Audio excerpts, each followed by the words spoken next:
कथा सुना। अब ऋषिगणों ने, सप्तऋषियों ने नारद जी से अगली कथा सुनाया, शंकर भगवान ने पार्वती से सुनाया। अब वो कथा मैं आपको सुनाने जा रहा हूँ, थोड़ी देर के लिए हमारे सामने बने रहिएगा। बड़ी अच्छी कथा आपके बीच रखने जा रहा हूँ। बताया एक समय की बात है जब महाभारत की युद्ध परिपूर्ण हो चुकी थी, सारे कौरव मारे जा चुके थे। एक कौरव में दुर्योधन जीवित था, लेकिन उसका जंघा टूट गया था और आज मृत्यु सैया के किनारे पड़ा हुआ था, क्योंकि उसको ये वरदान था कि जब उसको खुशी यानी हर्ष और विषाद होगा तभी वो मरेगा। यानी एक साथ खुशी भी मिल जाए और उसको कष्ट भी हो जाए, यानी हर्ष विषाद दोनों एक साथ हो जाएगा तो मर ही जाएगा।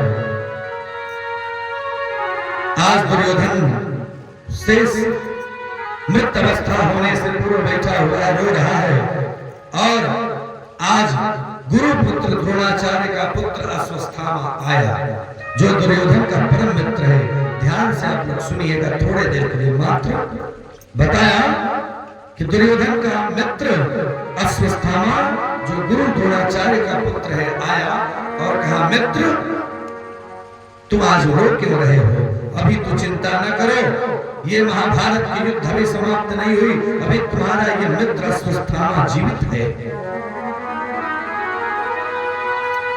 दुर्योधन ने कहा, मैं क्यों न रहूं, हम लोग 100 भाई थे, लेकिन आज मेरे समस्त भाई मारे जा चुके हैं।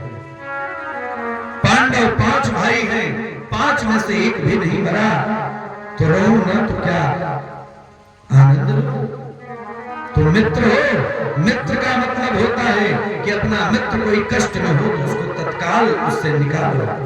अश्वत्थामा ने कहा, मैं गुरुपुत्र द्रोणाचार्य पुत्र अश्वत्थामा संकल्प लेता हूं कि जब तक तुम्हारे शत्रु के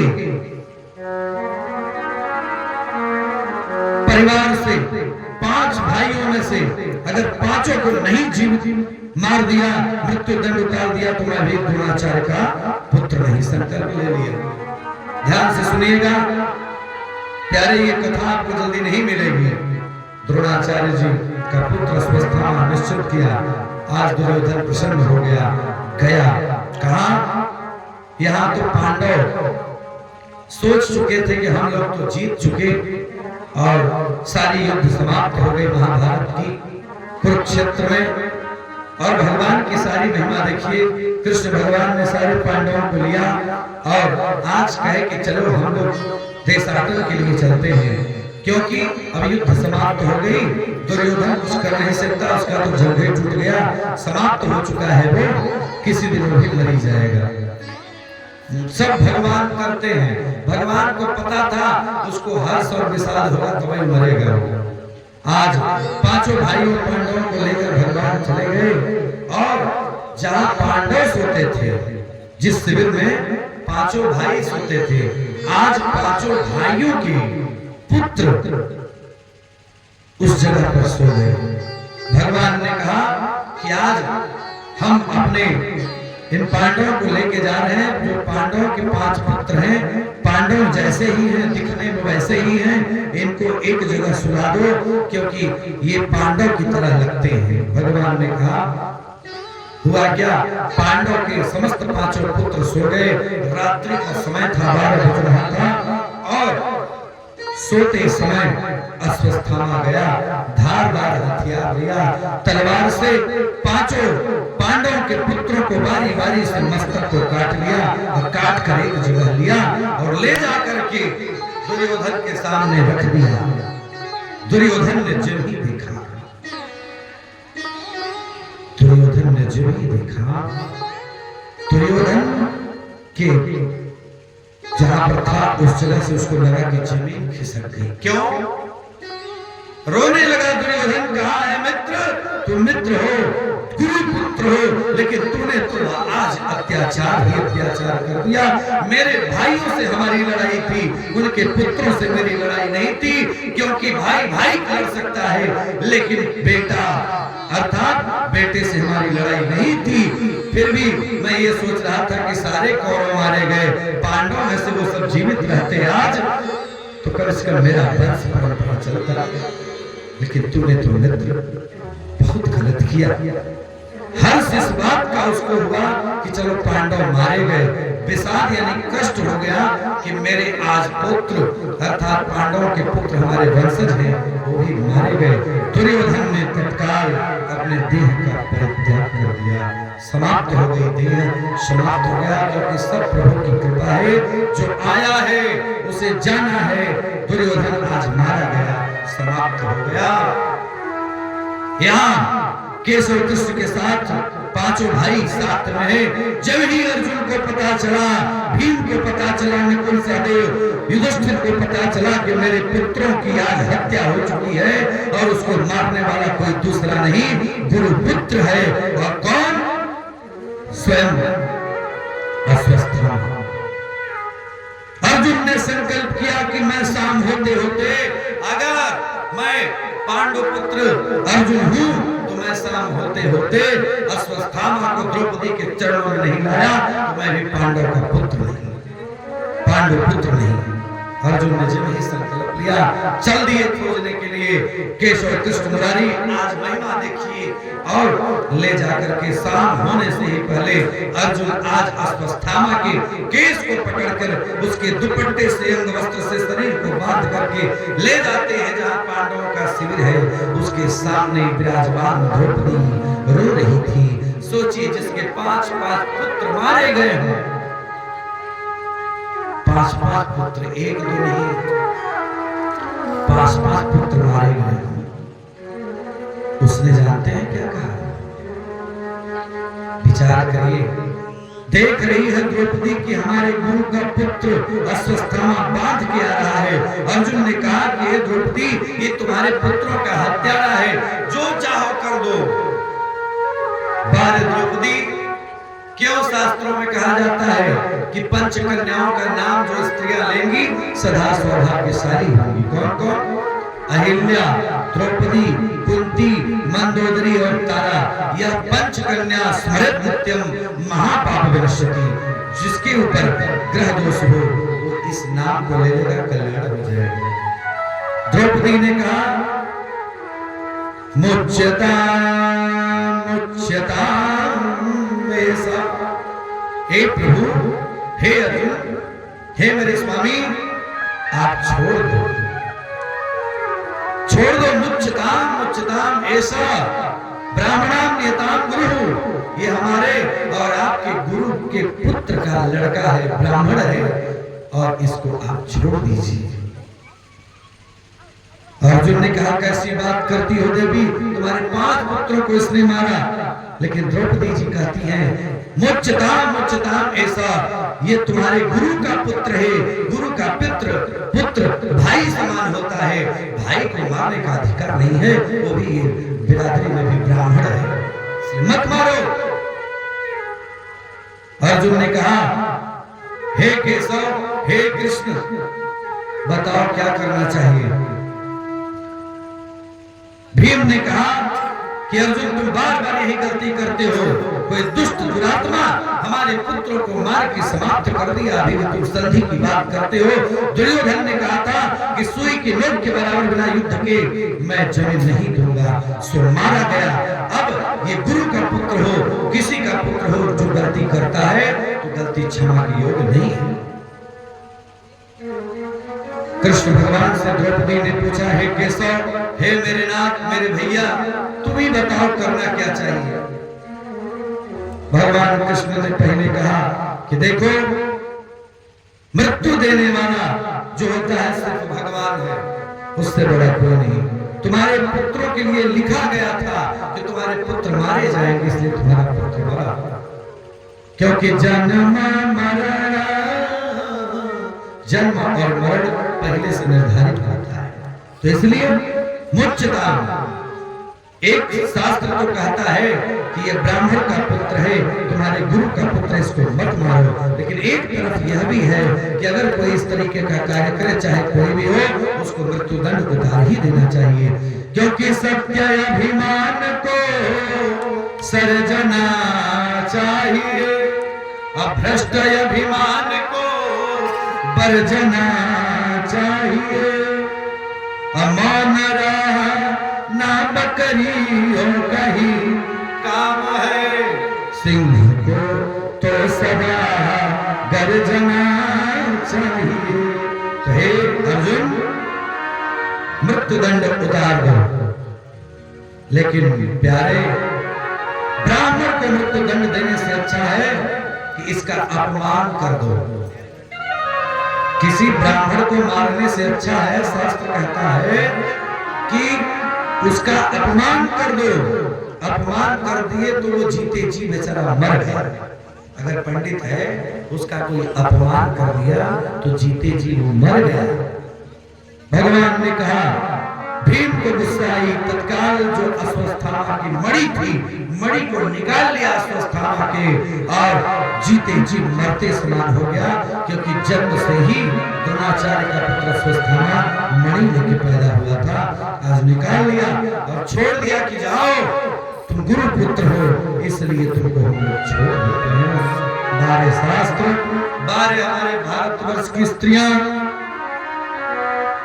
बारे हमारे भारतवर्ष का पक्षी, पक्षियों में भी गजब का धर्म प्रेम है भाइयों।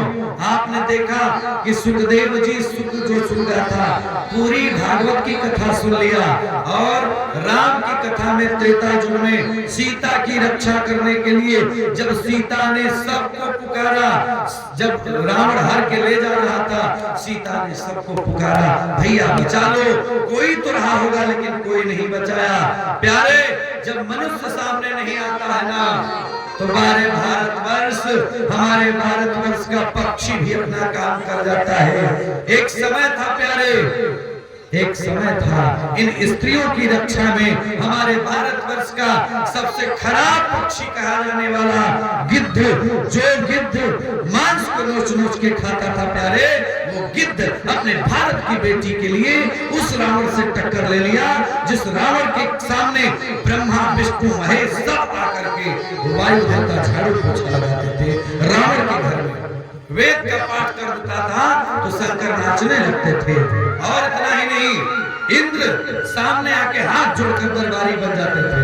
वो रावण जब कोई बेटी की सुरक्षा नहीं किया, सीता रो रही है कि हाँ लक्ष्मण तोहार नहीं दोष। हे लक्ष्मण, जब जो तूने कहा, शायद हमने लक्ष्मण रेखा नहीं लगा होता तो मेरी जान आज बच जाती। आज विदेश का अत्याचारी, पापाचारी, दुराचारी रावण भारत की बेटी को लेके जा रहा है, कोई बचाने वाला नहीं है। सोच लीजिए, खरदूषण का वध हुआ, उसके बाद आप जानते हैं कि रावण जब हरण करके ले जा रहा था तो क्यों भारत से ही नहीं लेके जा रहा था लंका में? कोई तो रहा होगा वनवासी, कोई तो रहा होगा, लेकिन भाई कोई आगे नहीं है। त्रेता में कौन आगे आया? एक गिद्ध आगे आया। और आज हम मनुष्य अपने को अच्छा मानते हैं। जो गिद्ध काम करता था, आज मनुष्य काम लगा करता है। मांस को नोच नोच के खाता था, और गिद्ध को कहा जाता था जिसके घर पे बैठ जाए वो घर अपवित्र हो जाता था, गंगा जल से धोया जाता था प्यारे। लेकिन आज हम मनुष्य इतने गिर गए, वो गिद्ध से भी बदतर हो गए, जाके मांस नोच नोच के खाते हैं। आज मनुष्य, हम मनुष्य योनि में आए हैं। मांस को, बकरे को काट काट के, मछली को काट काट के खाते हो, आप मनुष्य हैं। ये क्षेत्र तो हमारा बड़ा गौरवशाली है प्यारे। ये क्षेत्र में तो हमारे लोग कम जानते हैं। नीतीश भैया से पूछ लीजिए, झारखंड, बिहार, छत्तीसगढ़, मध्य प्रदेश की धरती पर हमारी जब कथा होती है प्यारे, तो हजारों की भीड़ लगती है। विचार करिए, फरवरी जनवरी के महीने में लगातार कार्यक्रम लगा हुआ है। ये तो आपका प्रेम था जो हमें आने का अवसर मिला, मैं बहुत भाग्यशाली हूं। भैया बस एक ही विचार करिएगा, क्या हम लोग मांस मदिरा लहसुन प्याज नहीं खाते तो किसी से कमजोर हैं? किसी से कमजोर हम अपने को नहीं मानते प्यारे। किसी बड़े नेता को 1 घंटा मंच पर करवा दीजिए, दूसरे घंटा बोलने के लिए माइक सेट करना पड़ेगा भैया, साउंड वाले भैया से पूछिए। 5 दिन रैली कर देते हैं तो हालत खराब हो जाती है नेताओं की। विचार करिएगा, मंच से लगातार 4 घंटा बोल रहा हूं, शायद आपके यहाँ भक्ति भाव रहता तो मैं प्रातः काल भी बोलता। 4 घंटा 8 घंटा बोलने की क्षमता मंच से भगवान ने दिया। क्यों? फलाहार करके, देसी घी खा के। जैसे हमारे माता जी ने, आज हमारे शिवम जी ने कहा कि माता जी लोग कह रही थी कि पंडित जी लोग घी कम खा रहे हैं। हम कहे महाराज इतना घी खा रहे हैं कि घी में ही सब्जी बन रही है, घी में ही पूरी बन रही है, घी में ही कोटू की खिचड़ी बन रही है, घी से ही सब काम है, रिफाइन तो यूज नहीं हो रहा। महाराज घी दूध दही में इतनी ताकत है ना, मांस मदिरा में कोई ताकत नहीं है। बुरा मत मानिएगा, आज मनुष्य मांस मदिरा मछली खाने लगे, इसके वजह से गिद्ध भारत को छोड़कर विदेश चले गए। कोई गिद्ध दिखाई देता है? गिद्ध देखे हो आप लोग? पहले की माताएं देखी होंगी, लेकिन बेटियां देखी हो तुम लोग गिद्ध? कहना नहीं चाहिए, आजकल गांव-गांव गिद्ध हो गए हैं, गांव-गांव भूत हो गए, प्रेत हो गए, पिशाच हो गए, तो कहां से बजरंगबली रहेंगे, कहां से गिद्ध रहेगा? गिद्ध छोड़ दिया भारत, जाओ मरो कटो भाई भाई लड़ जाओ, मैं छोड़ के जा रहा हूं। सोचिए, उस गिद्ध से सीखिए। जो रावण अत्याचारी जा रहा था लेकर, कोई नहीं सामने आया भैया, तब कौन आया भारत की बिटिया की सुरक्षा के लिए? उस रावण को चैलेंज कर दिया गिद्ध। कौन? जटायु चैलेंज कर दिया कि रे रे दुष्ट ठाड़ में आ रे। सोचिए आप, इतना शक्तिशाली रावण, उसको क्या कहा गिद्ध ने कि रे रे। आज महाराज कामों करने वाला कोई आदमी हो आप क्या? कोई हो, रेप करके देख लीजिए, कोई कहेगा रे? अपनी पत्नी को रेप कोई नहीं कर सकता। मान लीजिए हम में संस्कारिक होते हैं, यहाँ कुछ भी हो सकता है, रेप कर सकते हैं, कुछ भी कर सकते हैं, लेकिन शहर में चले जाइए, सुनती हो बाबू, बाबू पत्नी बाबू है, नीतीश भैया, अरे बाबू तो बच्चे होते हैं, बाबू हो गए। नाम लेकर पत्नियां बुलाती है प्यारे, समाज बिगड़ गया। क्यों? क्योंकि कथाएं बंद हो गई, यज्ञ बंद हो गया, अनुष्ठान बंद हो गया, कड़ाक कड़ाक के मछली खाई जा रही।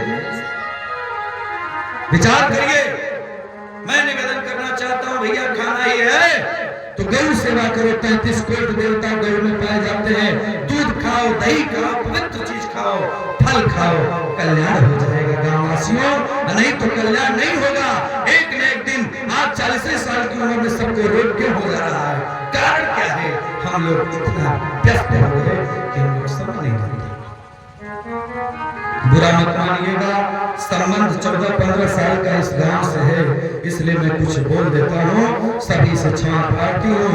रावण, जिस रावण को देख के सब डरता था प्यारे, उस रावण को रे रे दुष्ट रुक जा, मेरी बेटी सीता को तू लेके नहीं जा सकता। सीता रो रही थी, गंगा जमुना सरस्वती की धारा सीता की बह रही थी, रो रही है, हमको कोई बचा लो। तब सीता से गिद्ध ने कहा, बिटिया तो रुक जा, मैं आ रहा हूं। प्यारे, ये शब्द ऐसा है ना, किसी को भी अपना बना लेता है। कोई कितना भी कैसी लड़की हो ना, उसको एक बार बेटी कह दो तो सच में वो दिल से मानती है। किसी अगर एक बार कोई अन्य व्यक्ति कह दे बेटी, तो बेटी बाप को जरूर मानती है। हर एक बेटी बेटियां अपने पिता को भगवान मानती हैं। सीता ने कहा, सीता रोने लगी, जानती थी सीता जी कि आज रावण इतना अत्याचारी है, इसको ये गिद्ध जटायु नहीं मार पाएंगे। लेकिन फिर भी सीता रो रही है, बारे जटायु देश का सिपाही हमारा गिद्ध पक्षी उड़ा और जाकर के अपने डंक से चोट से इतना खाओ दिया, इतना वार किया कि रावण मूर्छित होकर के गिर पड़ा। रावण सोच लीजिए, एक गिद्ध अपनी बेटी की सुरक्षा, देश की सुरक्षा के लिए लग गया, आज रावण गिर गया। लेकिन प्यारे, कहा जाता है ना, जान भले ही चली जाए लेकिन आन नहीं जानी चाहिए। रावण उठा और अपने चंद्रहास को लिया और गिद्धराज जटायु के पंखों को काट दिया, और आज अधर में पंख को काटा, गिद्धराज गिर गए, भगवान का नाम लेने लगे और बेटी सीता को लेकर के लंका विराज रावण लंका में चला। निवेदन इतना ही करना चाहते हैं कि गिद्ध होकर के भी भारत की सभ्यता रही है, हमारे पक्षी भी रचना करते हैं, व्यवहार करते हैं। प्यारे, हम लोगों को भी करना चाहिए। आज अश्वत्थामा को छोड़ दिया गया, अश्वत्थामा गया और संकल्प कर लिया कि मैं जब तक पांडवों के समस्त आने वाली पीढ़ी को नहीं समाप्त कर दूंगा, तब तक चैन से। जो दुष्ट होता है ना, कभी नहीं मानता। उधर द्रौपदी का देखिए कि बेचारी जान छोड़वा दी, तब वो नहीं माना, कहा कि जब तक मैं वंश नहीं समाप्त कर दूंगा तो मानूंगा नहीं। प्यारे, अंतिम की बात उपसंहार के क्रम में आप सुन लीजिए। क्या अश्वत्थामा ने यह निश्चित किया, विचार किया, अभिमन्यु की पत्नी है कौन? उत्तरा। कौन है? अभिमन्यु युद्ध में मारा जा चुका है चक्रव्यूह में, उसकी धर्म प्राण पत्नी उत्तरा गर्भवती थी जब अभिमन्यु मरा। अब अभिमन्यु जब मरा तो उत्तरा गर्भवती है। अर्जुन पांडवों के पुत्र वधु है।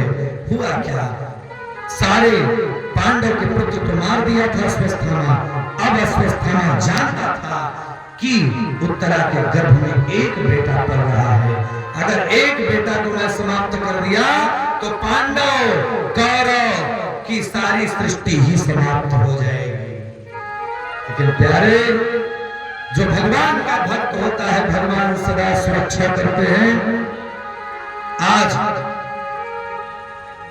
अश्वत्थामा ने ब्रह्म का संधान किया, ब्रह्मास्त्र छोड़ दिया और उत्तरा के गर्भ में जाकर के लगा ब्रह्मास्त्र। उत्तरा के गर्भ में बच्चा पल रहा था। हुआ क्या कि यहाँ उत्तरा ने अपने समस्त शरीर को भगवान के सौंपने के लिए तैयार हो गई। हाथ उठाकर बोला, अच्युतम केशवम। क्या बोला? जब हम और आप कोई कष्ट में हो तो किसको याद करिए? भगवान। उत्तरा ने किया, हाथ उठा लिया, कहा कि अब जो होना है वो देख लिया जाए। गा दिया, अच्युतम केशवम राम नारायणम कृष्ण दामोदरम सुदेवम हरे अच्युतम केशवम नारायणम कृष्ण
उत्तरा ने ऐसा स्तुति किया प्यारे, तब वहां से केशव माधव कृष्ण मुरारी आने लगे। कैसे आए? बड़ा छोटा सा रूप बनाए और उत्तरा के गर्भ में पहुंच गए। गर्भ में पहुंचकर ब्रह्मास्त्र को पहले रोक दिया। कहे ब्रह्मा जी, जो मेरा भक्त होता है उसे ब्रह्मा का अस्त्र कुछ नहीं बिगाड़ सकता। जाइए, आपका काम है सृष्टि का रचना करना, मेरा काम है सृष्टि का पालन करना। अब आप कहेंगे कैसे? कहेंगे ना, मैं बताऊं कैसे। तुम हो एक गोचर और सबके प्राणपति,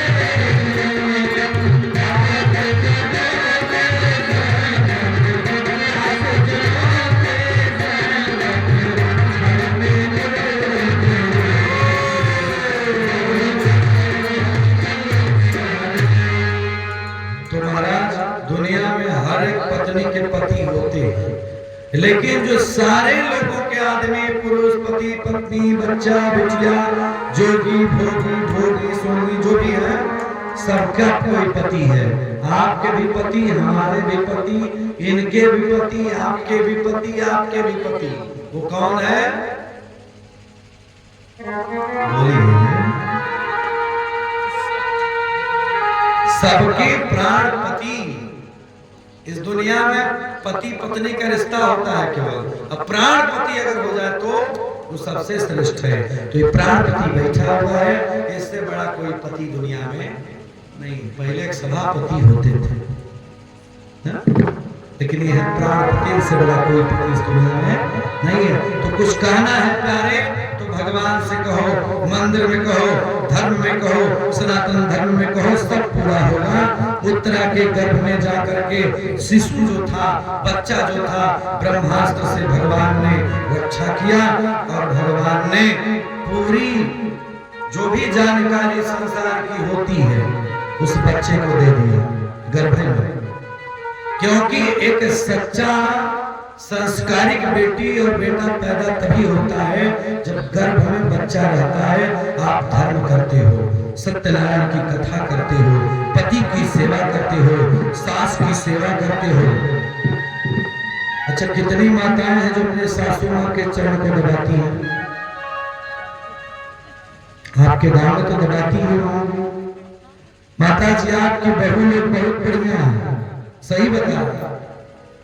अगर किसी को जानना हो तो पंडित और डॉक्टर सबके घर में होते हैं। पंडित और डॉक्टर दो चीज। तो आपकी बहू बहुत अच्छी है। जिसके घर की बहू अपने सासू मां की तारीफ कर दे, समझिए उस घर की बहू बहुत अच्छी है। निवेदन करते हैं, धर्म यही है। तो आप भाग्यशाली हैं। लेकिन मैया पहले हमारी माता जी एक भजन गाती थी। गाओ, आप लोग की माँ है, गाइएगा। माता जी गाती थी, गाती हैं और भी गाती रहेंगी। भाग्यशाली हो कि माता पिता भी हैं। संयोग से कोरोना काल में हमारे माता जी का तबीयत खराब हुआ।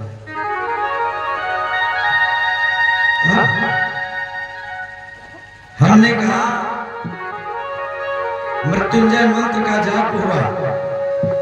माता जी लगता था कि अब बचेंगे नहीं। हमने कहा हे प्रभु मेरी माता बच जाएंगे तो मैं भी कथा सुनाऊंगा। सच बताओ, कोरोना में माता जी भी बच गई, पिताजी भी बच गए। महामृत्युंजय का जाप हुआ, कल्याण हो गया। आज भी मेरी माता मुझको श्रवण कुमार कहती है। घर का छोटा लड़का हूं, हमारे सब विनय जी वगैरह सब जानते हैं। कहने का मतलब माँ ने जो गाया, बाबा ने जो गाया वही आपको सुनाता हूं। मुझे क्या पता, संस्कार मैंने क्या कहा कि घर से मिलता है। ऐसे कि घर ही में मंदिर बनी बे। हमारी माई गाती थी, गाती है क्या नतीश भैया, आप लोग भी गाइए। जैसे यहाँ मंदिर बना हुआ है, ये पूरा भजन आपके घर पर शूट कर रहा है कि घर ही में मंदिर बनी बे, तीरथ हम घूमेंगे।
सासू माँ का चरण दबाते हैं, एक दो और कोई आप तो सच में आप माता जी की ताली बजाइए। आप लोग धर्मेंद्र भैया, शमशेर भैया, क्या बात है, जोरदार ताली बजाइए। लेकिन प्यारे, तीर्थ मत जाना, अयोध्या मत जाना, कुंभ मत जाना, लेकिन अपने घर में बैठी हुई माता के चरणों को जरूर दबाना। लिखा है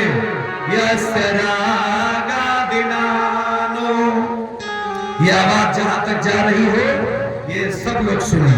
कोई मेरी बात को काट देगा तो आचार्य की डिग्री बेकार। दुनिया में किसी तीर्थ में मत जाओ, अयोध्या मत जाओ, मथुरा मत जाओ, वृंदावन मत जाओ, किसी कुंभ में मत जाओ, किसी पंडित के यहाँ मत जाओ, किसी शास्त्र को मत पढ़ो, कुछ मत करो, लेकिन अपने माता पिता के चरणों को दबा दो प्यारे, सब मिल जाएगा। लिखा है यस्य रागादिना मनोदूषितं तेन काशी अयोध्या गतावा।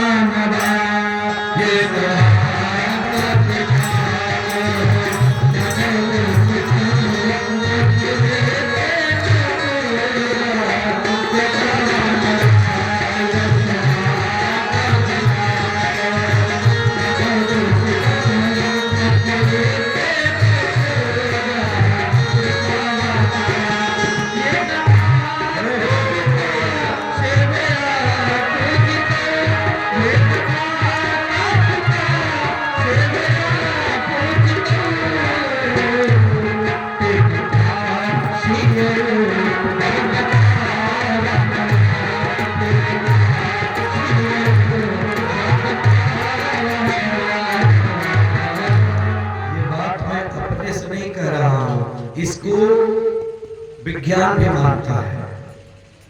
बुजुर्गों के चरणों के अंगूठे में प्यारे लक्ष्मी का वास होता है। पति के चरणों के अंगूठे में भगवान का वास होता है। आप लोग जानते थे कि नहीं? एक जगह ऐसे ही हम कथा करने गए बिहार, बिहार, तो हम कह दिए कि जितनी स्त्रियां थी, हजारों स्त्री थी, हमने कहा आप लोग कुछ मत करना, अगर 7 जन्मों तक आपको अपने पति को पाना है तो एक ही काम करना। कौन सा? हमने चौपाई पढ़ दिया मानस की, एक ही धर्म एक व्रत नेमा। नारी का एक ही धर्म है, एक ही कर्म है। स्त्री का नैसर्गिक लक्षण है क्या? एक ही धर्म एक व्रत नेमा, काय वचन मन पति पद प्रेम। अपने पति के चरणों में अनुराग रखना पत्नी की सबसे बड़ी